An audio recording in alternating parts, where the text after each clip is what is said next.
Ugh. What's up, everybody? Episode 57? Oh my. That's crazy. Here we go. Evening hour, live.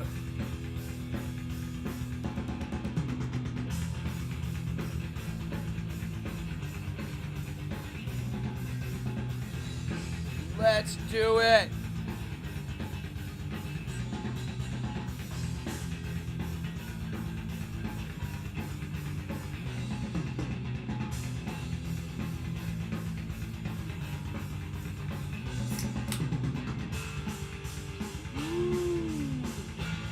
Yeah.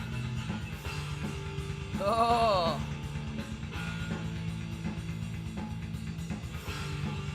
Cheers.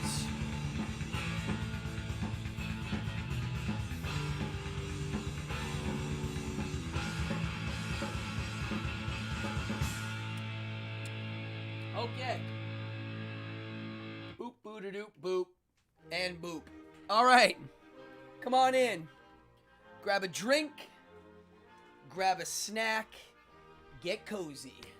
Because it's evening hour live. I'm Cardone. I see we got some new people in the house. And we got my crew. Come on in. Oh, we got a good one tonight. I'm actually very excited. All right, we got Helen, Aaron, Ashworth, Corey, Talon. Come on in.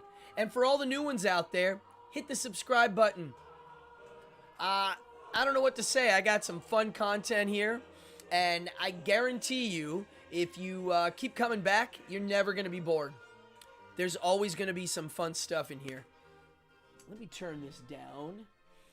If you're also new, we got in-chat gaming. And the best way to learn what that is, go look in the description. And it'll explain the rules, but it's easy. I'll give you a little clue now. Everybody watching right now has points.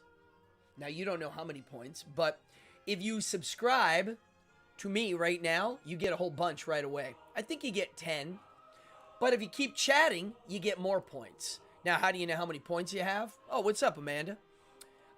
You hit exclamation point, and then the word points right beside it. No space. And you will see how many points you have. Then you can risk gaining more or losing more. We had some big winners hitting 100 points last week. They were winning. But we also have lots of people losing. I have no idea. All I know is it's the computer robot rolls the dice. I still need to come up with a name for my robot. It'll come to me. Those kind of things just hit me. Unless somebody has a good suggestion. Mark, come on in. Come on in, everybody. All right, so we got the subscriptions out. Yeah, I'm getting close. I am getting close to 1,000. We're about getting close to 750. We'll probably hit 800 next week. We'll get to 1,000. So try that out. Hit the subscribe button. Oh, here, now everybody's checking their points. Yeah, if you hit exclamation point points, you'll see how many. And then watch how people lose or risk their points. You hit exclamation point, risk, right beside it, space, and then how many points you want to risk. And then you start winning. My robot will also show you in the chat where you can redeem them, or you can go to the description. All right. I want to thank you all. Monday was a great show. My buddy Marcus Monroe had I could tell he was having a good time, and he's a great interview. Uh-oh, Mark, you don't have any points? Okay, I thought, Mark, it was set up that you get points when you subscribe, so you must not be a subscriber. Mark, do me a favor.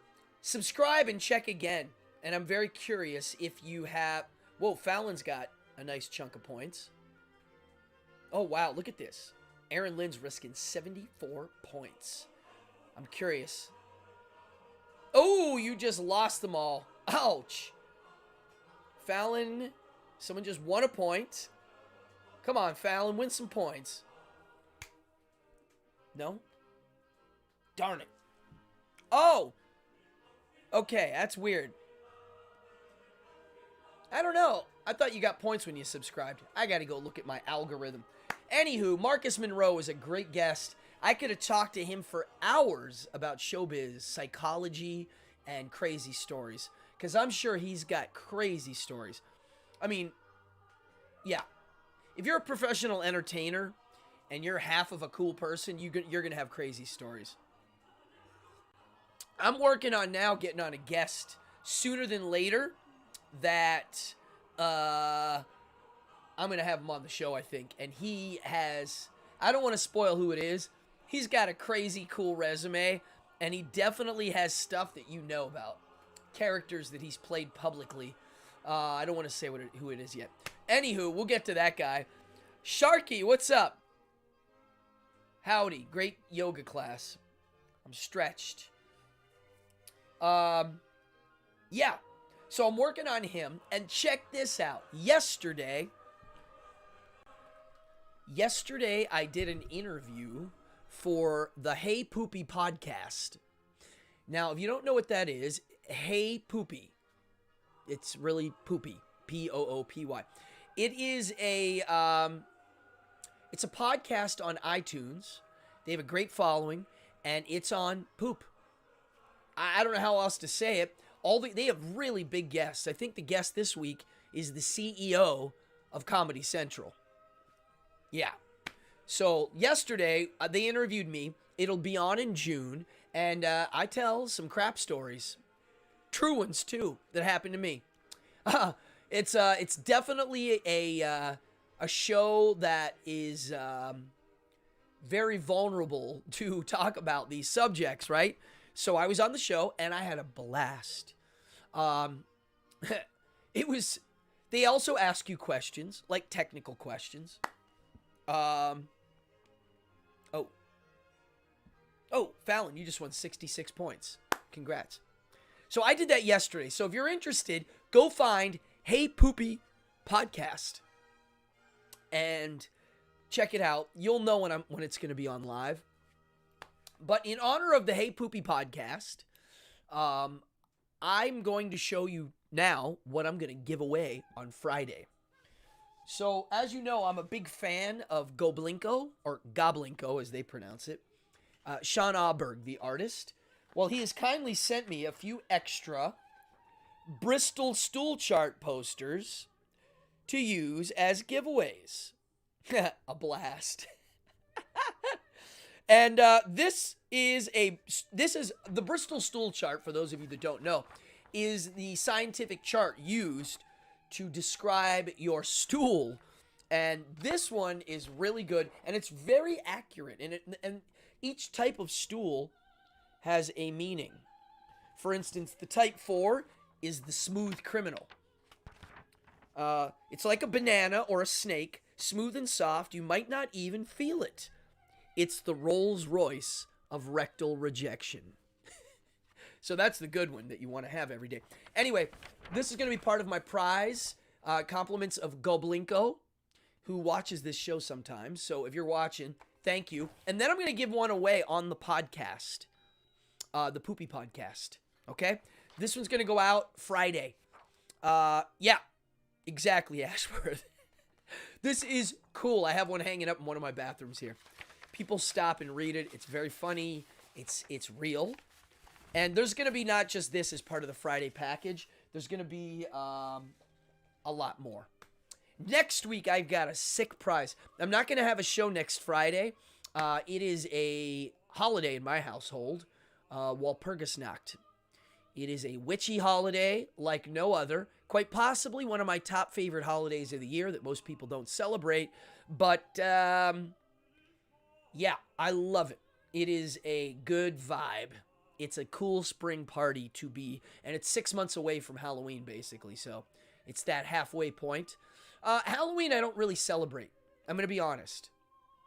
I talk about it on the show, and I did on Halloween this year. I skip Halloween, basically, because I live Halloween 24/7. So Not only do I live in Halloween land, I work on Halloween all the time. I usually have a job or I'm going to a cool party and I remove myself. But I don't celebrate it in the sense that I usually don't dress in a costume. I usually just dress nice and go out and eat or something. But I don't really celebrate it as most do. Hey, someone won points. So if you're new to this channel, check out these games they're playing in the chat. It's real. You can win. I'm going to start adding... So next week, another major announcement before we start the show. I'm going to announce some cool stuff. My satanic playing cards are moving along really well. And where's my picture? I got to organize my... My God, my Streamlabs is a mess. There are so many things in here that I don't even know where stuff is. So my satanic cards are getting done, and next week I'm going to show you some new cards that are mind-blowing. On Monday, I'll reveal them here on this show, and the people that won the cards. Backed the project. And on Wednesday, I think I'm going to do my giveaway on Wednesday. And that prize is going to be cool. I don't want to say what it is yet. What else? Oh, next week or the following week, I'm also working on doing... Oh, my mom is in here. What's up, Mama? I'm going to work on doing a magic method. Tell me what you think of this. So I get asked to do my magic method show all the time where I actually teach magic tricks. And I don't like doing it all the time for a myriad of reasons. But I like doing magic lessons for laymen, meaning people that they don't consider themselves magicians. But I like teaching them the real stuff. The real sleight of hand stuff that they can practice and then go try. Not like a gadget you would buy. So I was thinking instead of doing a magic class... I do... Uh-oh, someone just risked. Boom! Ashworth, you have the most points in the chat right now, and you actually have enough to get the mystery box, I think. Yeah, I think it's set at 700, so wow, congrats. Wow, he just risked 100 points and won 200 points. Beautiful. Congrats, man. If you get to 1,000 points, I don't know what it is now. I think 1,000 points is a big poster. So go ahead, go check it out. Back to my idea. I think I'm going to do a class on Magic Method where it's called Card and Coin Stunts. So it's not necessarily magic, but it's all the fancy little shuffles and things that you can do in a poker game with your friends maybe, or with a quarter, a little... flashy thing that you can do with a quarter instead of it being just tricks. So that's either going to be next week or the following week, totally free right here on my channel. So hey, subscribe, notify. The notify bell is so important these days because YouTube can go boop and literally shadow ban you. Not only that, right now on YouTube I had to do there was a copyright complaint that I'm fighting. I'm trying to explain that it's a fair use, and they're saying it's not. And they threaten you when you file the complaint that if you file a fraudulent claim, which is, I guess, debatable, they could say it's fraudulent, they'll remove your channel in one swipe. Like that. So, I don't know. I'm on somebody else's game here. I'm going through so many different mediums to get to you that it's not cool. Actually, in my world, it's a little weird. So when you hit notify on YouTube, it means if I do release a video, even if I'm shadow banned or anything, you'll know. They do shadow ban. Actually, if you're under 1,000, which I am, I think you're kind of shadow banned, meaning there's a little bit of a damper on how far your posts go in the search, how far buried you are. So hit the like, hit the notify. Try my games, win prizes. Ashworth, congrats. You have 713 points. Wow. Awesome. And let's have some fun with tonight's show, shall we? My show tonight is titled Smells Like Sheep. Herd Minds Among Us. Yeah, I smell sheep. I smell a lot of sheep. And actually, I've always smelled a lot of sheep ever since I was a little kid, and that's okay. It's just now everybody has a medium in which to communicate like no other. So the sheep are a little more obvious in my world. Now, the reason why I'm telling this story, or at least talking about this subject, you see? Bill Yon just said, I clicked to get notified for tonight, and I got nothing. I'm probably shadow banned. Who knows? The reason why I'm doing this tonight is, well, first of all, I'm going to tell you a story. When I was a little kid, you remember when you were little, you'd play tag. Well, I grew up, and there was a park I used to play at when I was little. Mom, Fran, you'll know this, Mansion Park. And there was a playground and a little league field and a tennis court. And my parents would go play on the tennis court, and I would just run wild in that area. And I would go watch the Little League. I would go buy candy at the candy booth. And I also had some friends that lived nearby. Across the street, there is a place called Baker Mansion. And it literally was this old mansion from the 1800s that was now a historic site and a museum. And we would play around the area. And one of my buddies lived kind of right beside it. And we were all, I think I was about 8 to 10, somewhere in there. Mom, I'm curious if you remember this. You might not remember this. And so we were playing. There might have been 15 of us.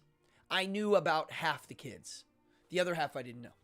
And mostly boys, a couple girls, but not many. And I remember us running around playing tag. And eventually, tag turned into chestnut tag. Meaning, you have a chestnut, you throw it, you hit the guy, he counts as being, wow, that's crazy, guy. I'm glad you're telling me this because they're probably going to make me pay for that.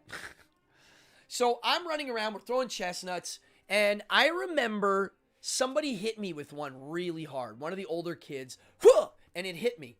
And I was like, ow. And then they all did. They all got around me and just were like, and I still remember like the look in their face. The kids that I knew, the friends I had weren't my friends anymore in 1 second. And they were acting like wild monkeys. They were screaming and just throwing chestnuts. And I was like on the ground in a ball, just getting pummeled with these chestnuts. And then when it was done, they all ran away. That was it. Gone. I was like on the floor in really bad pain. I limped over. I was crying. I went over to the tennis courts, and my dad was like, whoa, oh my God. And I remember he took me to the hospital, but I was only there for a second. We like went in, and they just looked at me. I was covered in bruises, quick, like welts and bruises. Mom, I don't know if you remember that. It was at Mansion Park. If you're looking at Baker Mansion from the front, it was on the right side, almost near the street. There was like a little, there's a little hut there now, like a groundskeeper hut. It was right there. I still remember it. And I remember that feeling of your friends changing like that and that animalistic, like, I'm not kidding you. It was like, I can still see it, right? And in that moment, I knew what the mob was, what the crowd was, what gangs were. I learned it right there. I saw the look in the eye, the animalistic behavior, the fact that everybody ran away. Not cool. Scary. So I'm going to use that as the springboard tonight because I've always been interested in that brain. How does that work? Where does it come from? Why? Who, what, where, when, why, and how? And how to avoid it or not? And what does it mean today? If you have thoughts on this, this is an interactive show. I got a whole gang of smart guys and gals and everybody else in here who chat. And let me tell you, people say some cool things that really get the discussion going. So if you got something to say, put it in the chat. Let's discuss it. If I'm wrong on something, point me in the right direction because I'm always trying to do that. Here we go. Ooh. Tastes weird. Hold on. Oh, okay. Huh. The seltzer tastes weird. Any hoozles. So let's talk about this. I got a bunch of notes tonight. We're going to go through them. And where's my phone? I got some crazy stuff to read. Okay. So mob, group, right? The crowd. Well, what would that be? What would a crowd be today? A protest group, a political group, a religious group, a sports group. Could be sports. It could be, there's a million groups, identity groups. Could be gender, race, religion, any type of tribal identity in any way, shape, or form, whether it be a physical trait, a religious trait, a comic book that you like, who knows? A common belief, a common ideology. You've got a crowd of people. Now, I've been doing a little bit of research, and I found a dude named Gustave Le Bon. 1841 to 1931 was when he was alive.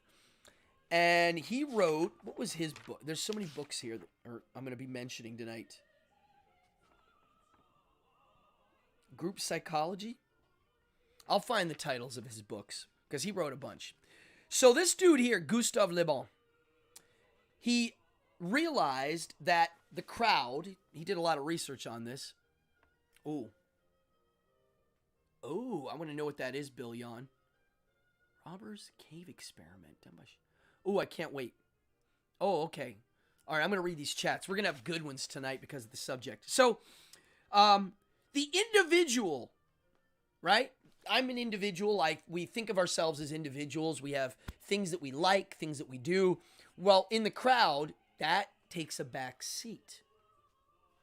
And it seems like when you're in the crowd, people could be less civilized. Now, I'm not saying all crowds are bad. I'm just saying they can be bad, and there's some stuff we're going to get into. Usually they are bad, which is what I'm going to get to most of the time. Now, why would you want to join a crowd? Why would somebody join a crowd? Well, it seems as if it gives them a sense of power that they're part of a larger group. And clearly, I don't have to even begin to explain why, evolutionary-wise, that's the way it is. If we go way back to early man, we lived in tribes. It was easier. It was a small version of communism, you know. Everybody had a job. Everybody it was a group effort. So obviously, you feel safer in a group. You're also a little more.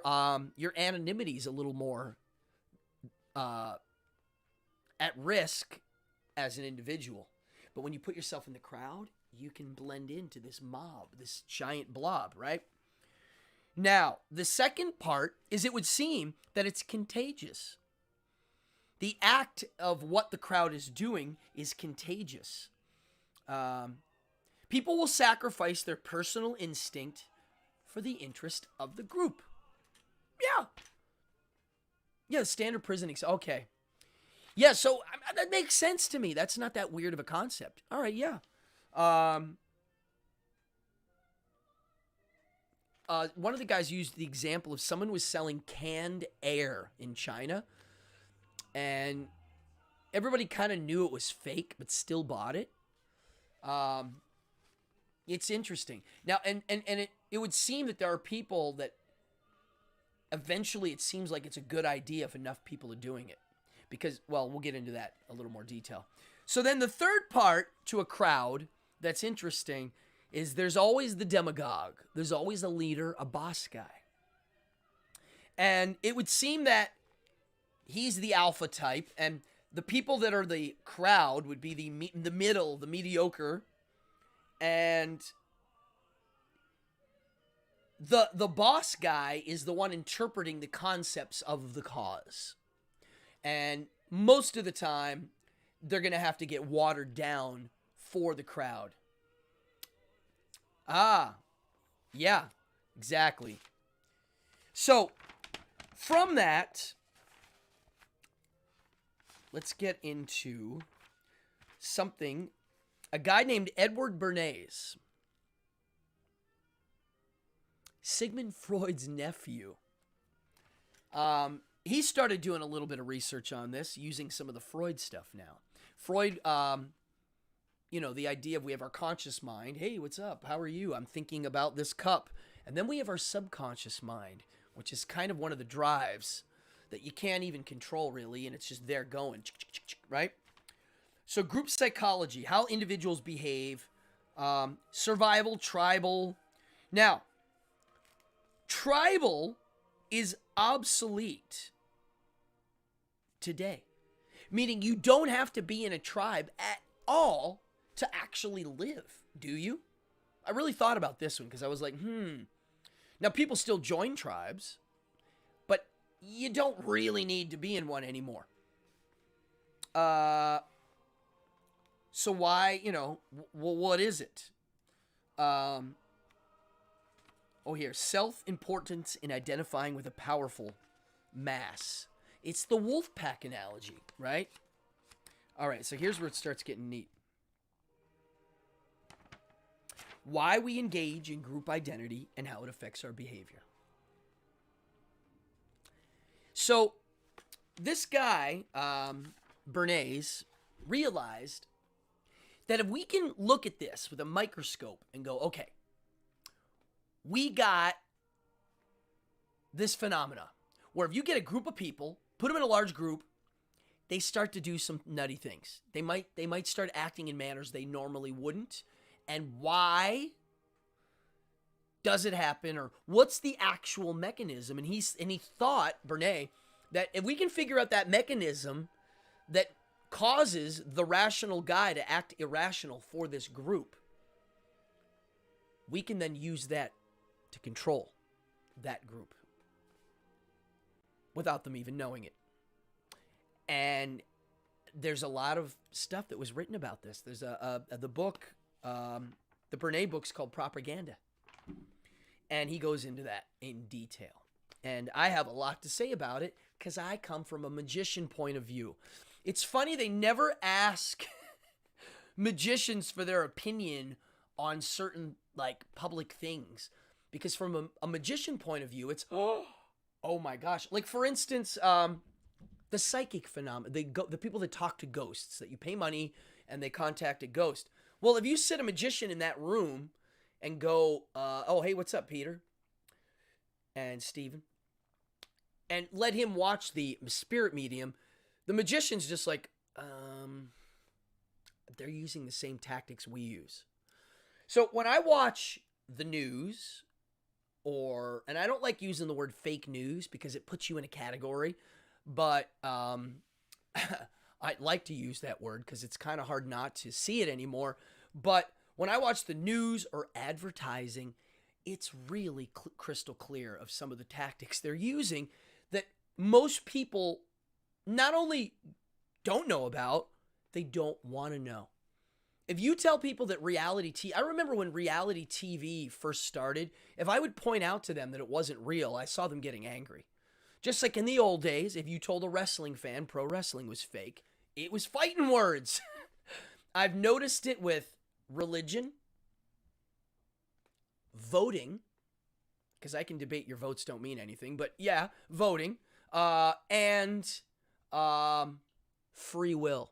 Bring those up and watch the cognitive dissonance take hold. So when I point out the magic trick techniques that I'm seeing, people are like, no, but really, I use a lot of the techniques I've been reading about this crowd control stuff on a micro scale. Same kind of stuff. All right, I'm going to read something here. This is really cool. This is the Bernays book. The book is called Propaganda. A person can really be different in a crowd. Okay? Mental characteristics distinct from those of the individual. All right. And is motivated by impulses which can be explained on the basis of what we know as the individual psychology. Motivated by impulses which cannot be explained on the basis of what we know as individual psychology. If we understand the mechanism that does this, yeah, we can really control the masses. Now, wait till you hear this. Here's a quote I just found right before. I was looking for some really good meat, and I found one. This is also from the Beret's book, or the Bernay book. I keep pronouncing his name wrong. Check this out.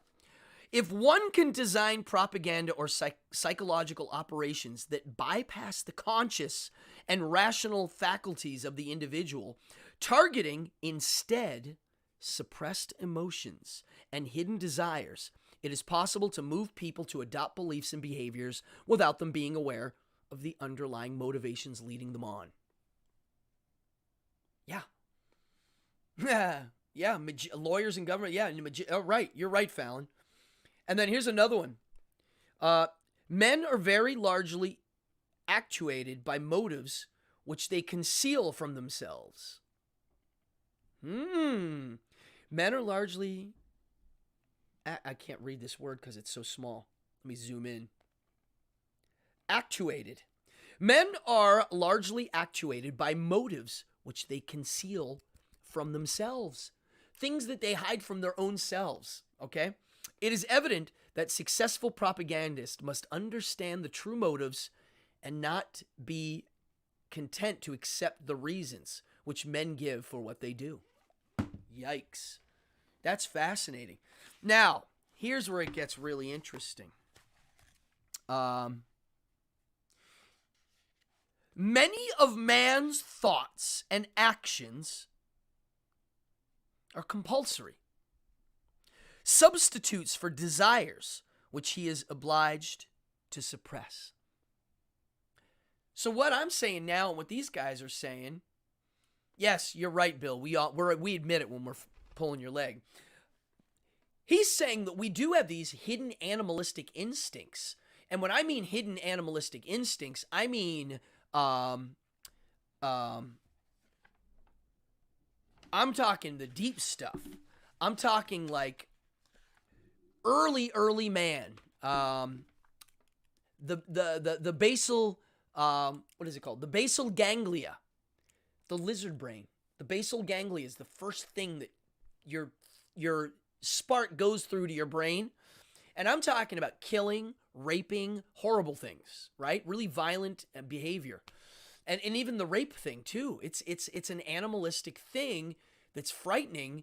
But if you go back to like super animalistic days when we still had fuzz all over our bodies, we did some crazy things that weren't considered moralistically wrong. And the proof is just go back a few thousand years ago and look what they wrote in the Torah and the New Testament stuff. Their morals were different. You know, owning a human was okay and rape was okay. So they're saying that when you're put in this crowd, a lot of these deep-seated subconscious things that are the lizard brain, the ganglia, what do they call it? I always forget the technical term of the lizard brain. The basal ganglia. It goes basal ganglia, limbic cortex, neocortex. So that lizard brain, the basal ganglia, it's almost as if when you're in a mob, it unlocks it. No joke. I've been reading about this all day. Well, there it is. Talon. Ba-boom. I think a lot of people join the mob because the group means subconsciously it relieves them of any responsibility. Yeah, it is that. It causes a dopamine blast of comfort. Or it causes, what if it doesn't cause a dopamine blast, but it causes a, what's the other chemical? The bonding chemical. Not dopamine, but not serotonin. Well, it'll come to me. There's a chemical that bonds people and mothers to children, and it's the compassion chemical. Maybe it does that because you feel compassionate to your fellow gang, your fellow group. But when there's the other, which is always part of these movements, the reason why there's this group is there's the other, right? Wow. A subconscious symbol for something else. Okay, so what if someone's doing something in this mob, but it's not really for the cause they say? Oxytocin, boom, you got it. Yeah, maybe you get an oxyblast when you join a group. Like, for instance, what if you're buying a car not to travel with? Like, when I go to buy a car, I buy them to get around. But what if you're doing it to impress somebody, to show status symbol? That would be a subconscious symbol for something else. Now, here we go. This is where the Freud stuff comes in. You've got your conscious thought, you've got your suppressed thoughts,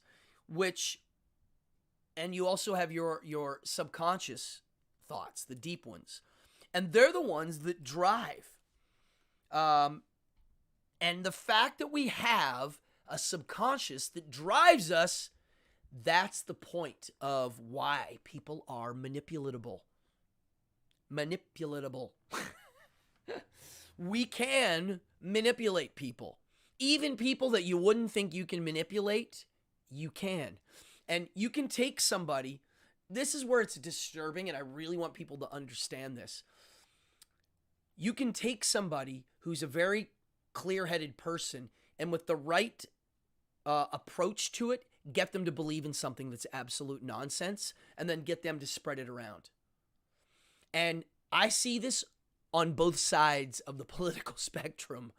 Not one side. I am not a one-sided guy on any of these issues. I see both sides, and I see it all the time. And that's why online I'm like, I don't talk about most of this stuff because it kind of shocks me because it's so obvious of how people react and behave and the things they choose to show the public, the posts they choose to make. There's a reason for it. It's not for no reason. Fallon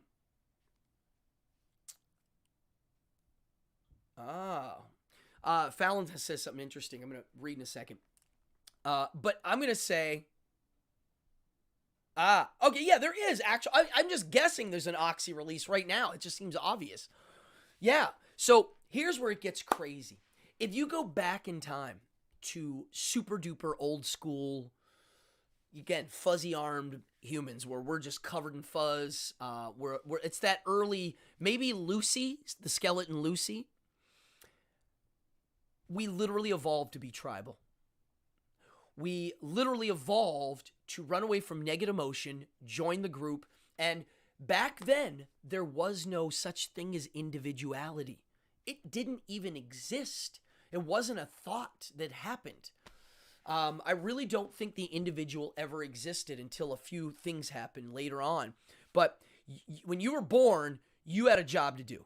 And I really don't think that early man, when we were still more leaning to the animal thing, and we weren't all the way evolved, I really think that early man wasn't as, what's the word to use? You know, a lot of people say, you know, certain groups in a society, like the men hammer on the women and one ethnic group beats on the other. I think back then, it would seem that it was so hard to be alive. People were dying so much, left and right, and someone gets a toothache and they're dead in a day, and lightning strikes Jim, and a tiger eats Susie, and hey, I had two twins, and the elephant stepped on them the other day. I mean, there was no hospitals, there was no nothing, there was no science. Life sucked, from our point of view. From them, it didn't. It's all relative. But back then, it was like, what are you good at? Go. You're good at catching squirrels? Go catch squirrels. What are you good? Go. Hurry up. Let's go, because we're all going to die. That tribal brain is in our early brain, our lizard brain. It's there. And so all of the trappings of that are in there. And it would seem from the research that when you join a group now, whether it be a peaceful protest or not a peaceful protest, doesn't matter. It unlocks that subconscious stuff. And that's why even a group of good people will do terrible things in a mob setting. It shocks me. I mean, I saw it for the last year. You're like, wow. I mean, I know people that I like, and I consider them virtuous in some way, shape, or form, who went and did some things that I'm like, really? Why? Why would you go do that? Like, what does that help the cause for, right? Well, they got taken by it. I knew somebody a few years ago that got so involved in the politics of the whole thing that for fun, they literally became a troll online. They would wake up and do it all day. And I'm like, I said to them, why? And they're like, I love it. I love it. And I'm like, okay, you like doing it. Why do you like doing it? And they were like, well, I feel like I'm helping my team. Are you Is it really helping? No, it's not. So, and it was like, again, it was this weird, I'm part of a team and I need to go mess with these guys. Really shocking stuff. So, oh yeah, here's this. There was a point in our evolution where we were not looking at ourselves as individuals with rights and personal liberties. No. Yeah, it took a while for that to come into play. Here, let me look at some of these comments. I assume that being taught to hide your feelings as a child could be a gateway to being an adult run by the subconscious, meaning since you're over-compartmentalized your thoughts. Interesting. Yeah, so that early man, the tribe, yeah, you were taught to suppress that stuff. Now, my question is, where did it come from? The idea of I'm an individual, and I'll tell you right now where I think it came from. The magician. I'm not kidding. The shaman, the wizard, the weirdo in the village, the albino guy that when he was born, everybody's like, whoa, where's he from? He's different, but he's part of our tribe. And then he had some wise words to say. That's my personal opinion.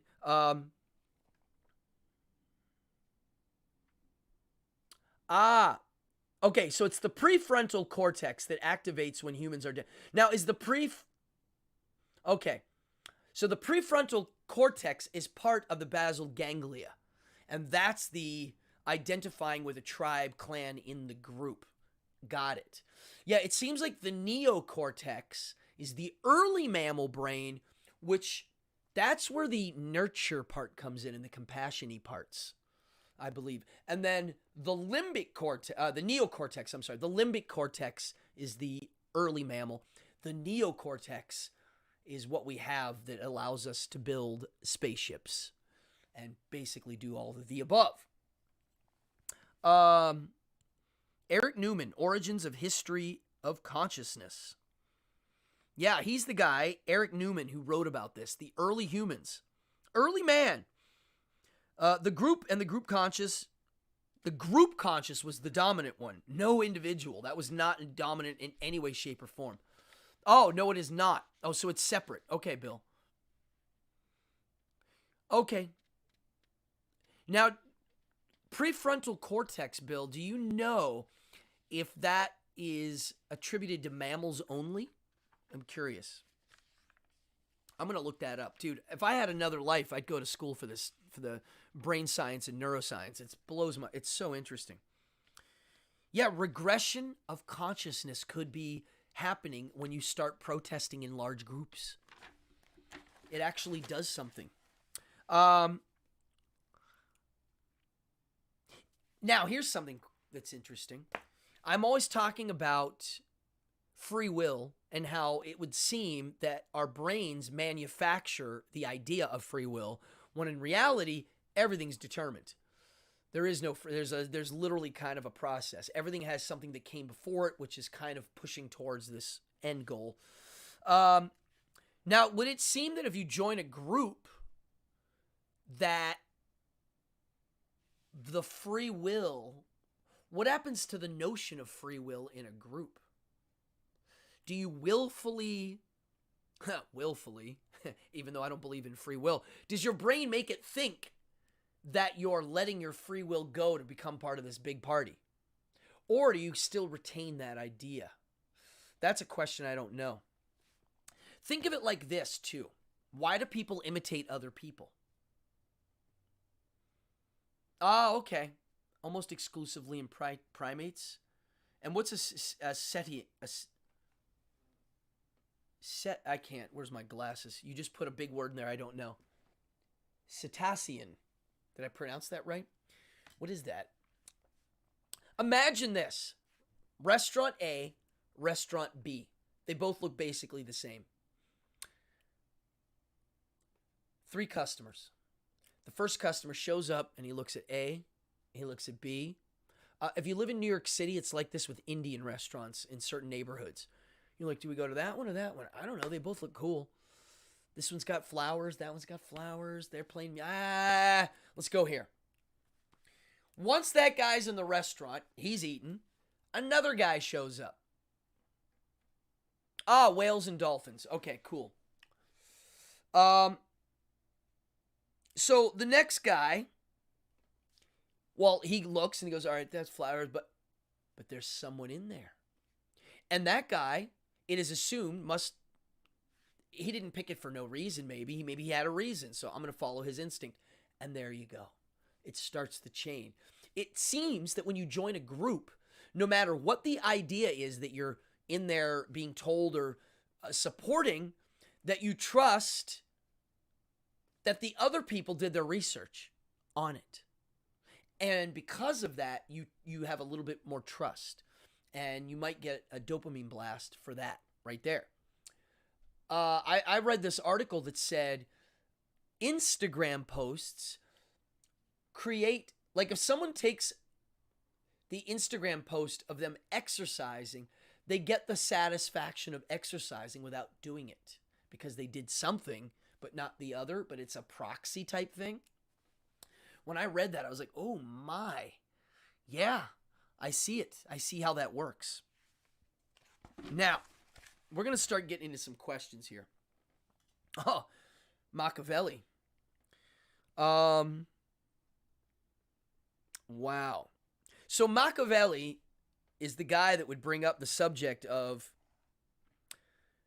those who have power united can be stronger than their rulers. That's a fact. If you're a king and the whole kingdom unites against you, that's not good.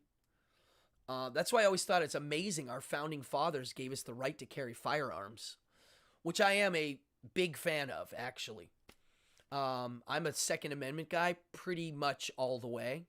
I don't consider myself a gun nut because I don't collect guns. I like the ones I have and will probably buy more. But, yeah, no boss lets his employees have one up on him. Very rare. But if you really are we the people, for the people, by the people, and that's the plan, that's good. The reason why I wore this shirt today is because the entire point of Flash Gordon, if you watch the movie and look at the message, it's Ming the Merciless says it. He says it to Flash. It's an amazing scene where he has a one-on-one with Flash. He's getting ready to kill Flash Gordon. And he's like, I don't want to kill you. I admire you. You're a hero. You're a leader. You people follow you. Join me. And at one point, they're talking about the kingdoms, and he's going to give Flash a kingdom to rule over. It's going to be Earth after the humans are made soft from the attack. And earlier on, there's a discussion with some of the kingdoms, and Ming's daughter, basically, she's gorgeous too. I don't know if you remember her red outfit and her long hair and her eye makeup. Crazy pretty girl. She says that her dad likes to keep the kingdoms all fighting amongst each other. That's how he keeps peace. He makes them fight. And I see it all the time. If you study history, it's everywhere. And when it's happening in front of you, amongst people you know, and on TV and on the internet, and it's everywhere, and it's so clear, it's just hard to see it from afar. It's hard to pull that camera back.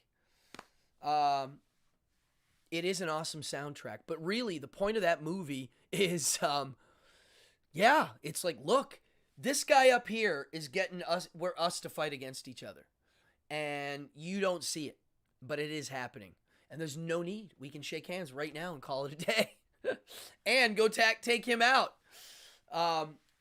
Bill, that's a good one. It is an awesome soundtrack. If you listen to that soundtrack, some of the sound effects are Freddie's voice. Yeah, they're like, they took his voice and like blended it.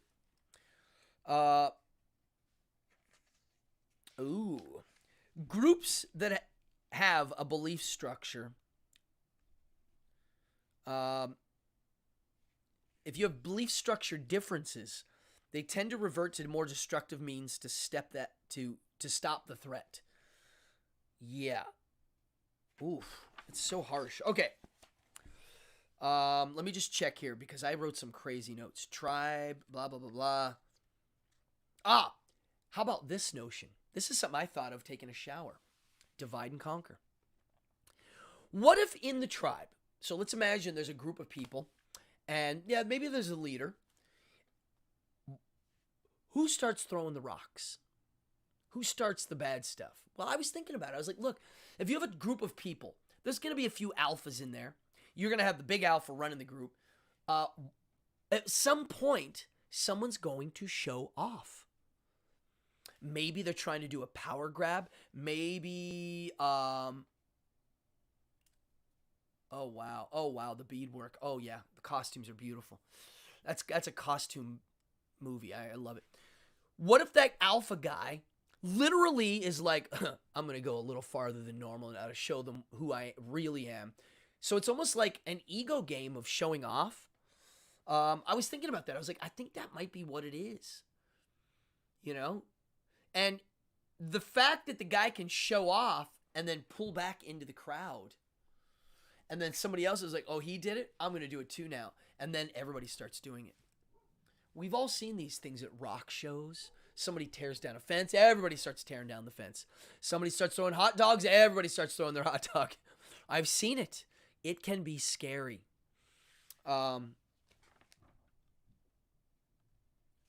Yeah. So here's my final thoughts on this. It would seem that if you take your lizard brain and the person that runs their whole,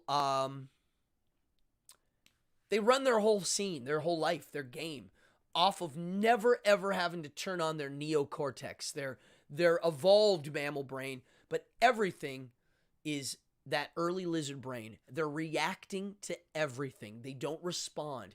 And not only are they reacting, they're having an emotional reaction to everything. It's their first reaction to everything. They spill the coffee. I do it. I'm constantly aware of it now. But it's an emotional reaction. So you take the person that has this type of mode of operandi of their brain, add on top of it a low IQ. Pick them up, put them in a mob. It's not good. Not only is it not good, there are definitely smart people that go, I think I can start signaling certain things to get them to start swaying in certain ways. If you look at, I don't, there are people that just can't see this, but if you watch the news cycle of how they spin things, it's unbelievable. And I'm that kind of guy that not only am I watching the news, I'm watching who the sponsors are. And, when I'm seeing all the pharmaceutical ads, I'm like, why are they advertising drugs that you don't advertise? Well, because it's a placeholder. They bought the channel. They're the ones giving them the money. They might as well run the ad, or I don't know if they have to. But I really thought about that. I was like, and then you look at how much negative press there is not on the pharmaceuticals. You don't hear a lot about it. I mean, if I told you, hey man, I'm going to make a chemical that's going to fix your depression, but one of the side effects is depression and suicide. Excuse me? Right? I'm not messing with head meds. I mean, some of them work, but I do think that if you study how many people that the pharmaceutical industry basically took out with a promotion of the opioid thing, it's bad. And there's not enough press on that. There's not enough press on the mass shooters being on medicine or not. You don't hear about it. It's just not that. I think it should be discussed a lot. I knew people that took the anti-smoking thing to quit smoking, and they were literally raging. And if you put them in a right situation, they could have hurt somebody. And that's an anti-smoking drug. I don't hear about that on TV anymore.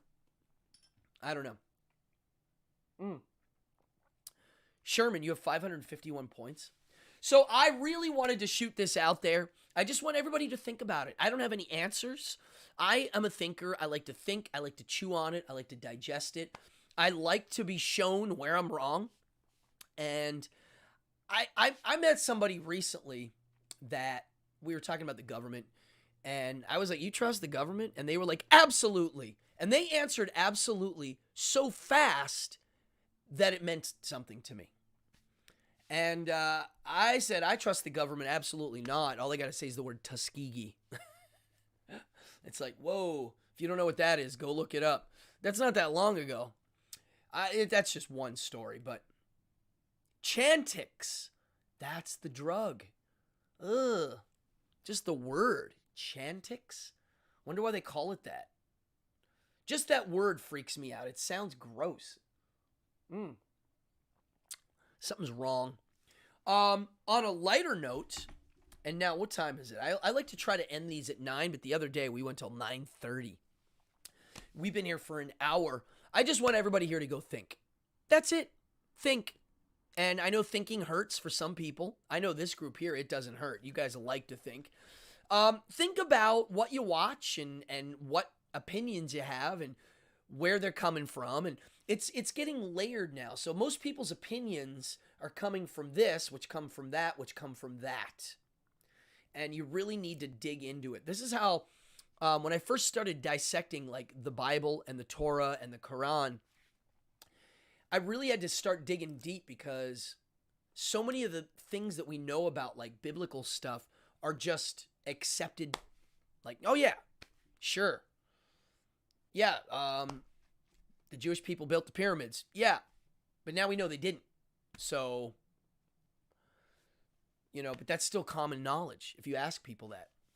I was in a bar having a debate with somebody. I know what it is. That's a George Carlin quote, Peter. We're on the same page. It's all one big club and you ain't a part of it. We have to have some trust in the government, but not extreme. I disagree with that. I think the government should always fear its people. And they should realize we don't trust them. I really don't think so. I really, I don't trust them ever. I trust them to be strong enough to stop invaders, maybe, if we're getting invaded or have to, really fight for our stuff. But I really don't trust them. And I'll give you a brief example of why. I mean, think about the lobby, what the lobby has done. Bribery is legal. It's just called lobbying. And most of the cabinet members, everybody in here has been lobbied.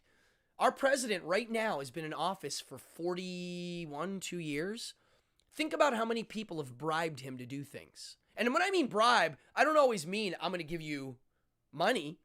They might buy your house for more value. They might wine and dine you every time you go. There are people that live off of lobbyists. Someone told me each government worker, senator, or congressman has about 75 lobbyists following them. Each one, different lobbyists. Yeah, they don't talk about that in the news. They don't want you to know about that. If I tell people that, they tune out. They don't want to hear. If I mention it to certain people I know, they're like, and they change the subject. I'm like, yeah, I'm just being honest. So I don't trust the government. Never have, never will. I trusted them when I was little. When I first read about the Tuskegee stuff, and I just was like, wow. And you get called a conspiracy theorist for even talking about this stuff. And It's funny that conspiracy theorist was a word that was come up with people to discredit somebody who actually had information, which is kind of funny. I think that's very funny. That's a very magician way to deal with it. The other thing, Amanda, why I don't trust the government is I see their magician tricks. I see it. I see how they word things, how they suggest things. I see that. My question is it okay for the government to lie for your own safety? Just like the question, if someone threatens your life with a weapon or not or whatever, do they deserve, at that moment, do they lose their right to live? These are just basic questions. I really try to think about them, what my answers are. And I think everybody should ask themselves these questions all the time. How would I do this? How would I do that? Yeah, Big Pharma. Well, Big Pharma is a big lobby group, but also the people that make bombs, and bullets. And that's another big one. Big Tech, Big Pharma, and the War Machine. Those are the three big boys. It's interesting. Big Pharma is very powerful. And anytime something happens, they make money. So when they did the Affordable Health Care Act and forced people to buy health care, they were like, really? All right. Wait, you're forcing people to buy health care? Great. We'll give them crappy plans. I mean, honestly, it's just a joke. It's so bad. To me, it's so clear that it's like laughable. It's like, oh, wow. Okay. That's called bait and switch. I know that because I'm a con artist. I get it. If you're a con artist or come from a con artist background, which I do, it's very clear. So pay attention. That's all I'm saying. Do I say don't join any group? No, of course not. But instead of putting your foot in, maybe just put your toes in. And on a lighter note, I'm going to show you something. I've been learning a lot about Pez. And one of the things about Pez, I don't know if you know this, but when you load a Pez machine, it's hard to do. You have to kind of do it one at a time. And I've been looking for ways to do it in one swoop. And there's a problem. It's the package. When you open them, they don't always open right, and it takes a while. But if you can open one quick, if you ever want to open a Pez, my favorite Pez machines are called regulars. They look like this. Oh, why isn't it focusing? Come on, focus. Focus! Oh, I know why, because the light's on. So these regulars don't have a top. They look like lighters. So I'm going to load a blue machine. You hold it open like this, and I'm going to grab it and try to lift it up without a disaster. This might not work. You have to be able to grab them and lift them up like that. This is not easy. Any weird movement, and they're going to fall. And then you open the lid with your finger and slide them in one swoop. Look, I'm getting good at it. Wow, that was a good one.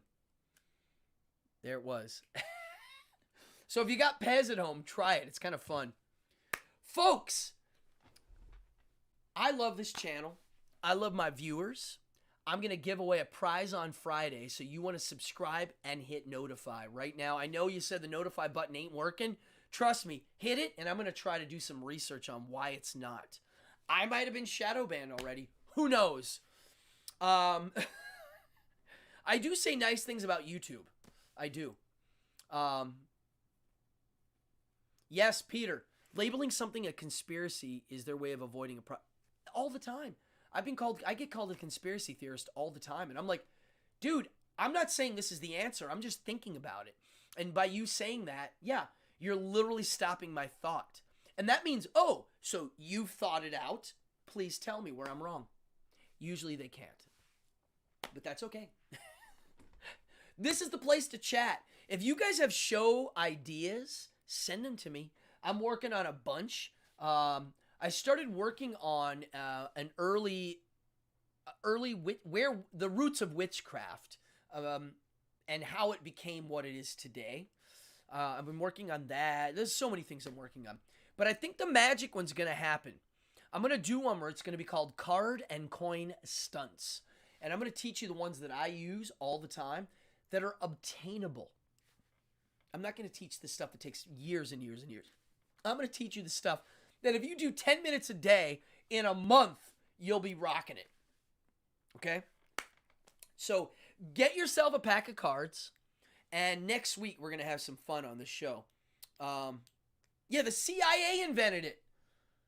I'm telling you, folks, if I spend 5 years learning some little weird move to do with my pinky to pull off a magic trick, I'm telling you right now, the powers to be do the same kind of detail work on things that you can't believe. Things that if we knew, we would be really shocked. And so pay attention. The other thing is, think about how we embed spies. If we have to put a spy in a country, we might make him live there for 5 to 10 years as like a donut maker until it's time for him to do his thing. People go really far to pull things off, and I'm telling you now, it's going on. You just got to open your eyes and look around. I'm not saying to freak out, run, and stockpile guns. I'm not saying that. I'm just saying pay attention to what's influencing your decisions. And I think if people got into the habit of literally just stopping and just going through the questions of who, what, where, when, why, and how, not only is it fun to do, but I think people will stop voting and making decisions based on emotions. And on that note, I raise a glass to my crew in here. You guys are great. You guys make me want to do better shows, which is all I could ever ask, because that's the coolest thing in the world. So, cheers. Maybe it is a conspiracy. Yeah, no, I don't think so. My name is Cardone, and I am going to, in a second, I'm going to hit the button to play the outro. But go for it. You can all, people are just jumping in now. It's the end of the show. Go back and watch the rerun. This was a fun one. I'm going to let you know, check your points. Somebody won a lot of points tonight. I'm going to start putting up some cheaper prizes. And, dude, Friday, I'm going to be giving away another box. Oh, Peter Benedetti, you got your squishies, right? You still didn't get the book, which I mailed before the squishies. Weird. Well, guess what, Peter? You have a box of Pez coming too. Peter won 3 times in a row. That's crazy. Thank you, Helen. Thank you, Talon. We got Ashworth, Talon, Bill. Thanks, Bill, for coming in. I've known Bill for almost, 35 years. I don't know, more. Peter Benedetti, Amanda, Sharky's in the house, Sherman's in the house, Fallon. God, this is fun. Come on in. I'll see you all on Friday. Yeah. Party on, Wayne.